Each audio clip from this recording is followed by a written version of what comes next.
Labą dieną. Sveiki, pažiūrėkite į šitą grožį. Čia stebuklas tiesiog. Nu čia, kiek ten, 3 šluotos skirtingos, taip? Ne, iš tikrųjų tai yra rojaus obelys, 3-spalvė, kaip mes vadinam šeimos obelys. Jau dabar padaryta. Taip, kur žydi 3 skirtingos veislės.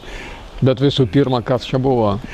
Čia buvo pasodinta laukinė obelys, paskui perskipita atskiras šakas, veislė buvo perskipita Julskė Černienko, ankstyva. Skonis man patiko, bet nepatiko, kad vaisiai greit krenta ir genda. Nu, vieni privalumai ir trūkumai, žinoma, yra. Ir aš perskipėjau tada į centrą, tai būtent Saržento obelį, tai yra tokį nykštukinį rojaus obelys iš Šiaurės Kinijos, kuri žydė baltai ir jinai žydė vėliau kokį 10 dienų, vėliau negu visos kitos veislės. Ir dar atsirado 2 spalvos, tai veislė Profusion, ružavai ir veislė Royalty. Vienu žodžiu, tamsiai raudoni, tokie praktiškai bordo žiedai.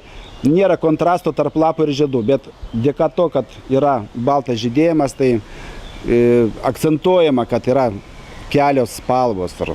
Vienu žodžiu, ne 10 dienų, ne 2 savaitės, o 3 savaitės mes matom puikų gražų. Nepertraukiamo žydėjimo. Dėka to, kad vienos veislės pradeda žydėti anksčiau, o Saržento obelys pradeda žydėti vėliau. Vienu žodžiu, siela džiaugiasi. Jo, ypatingas grožis. Ir šita, kaip sakai, Saržento jinai... Jinai nykštukinė tokia. Jo, nykštukinė ir visada bus... Nu čia buvo kaip tik centre įskiepėta, kad būtų kaip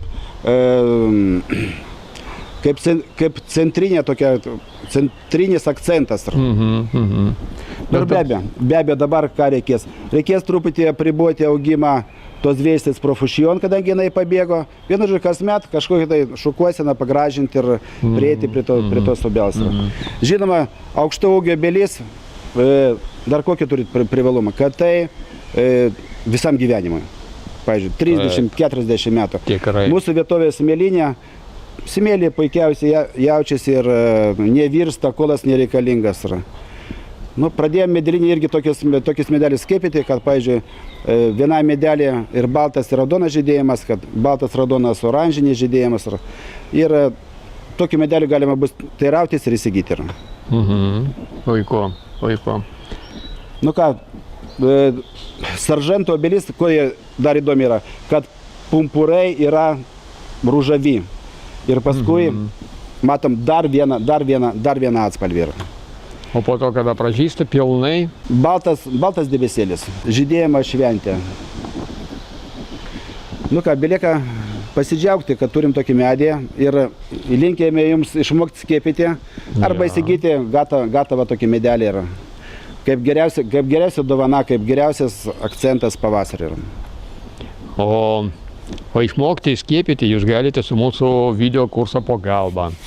Ten, kur Ženė ir Romka aiškina, kokie yra ypatumai, kokios taisyklės.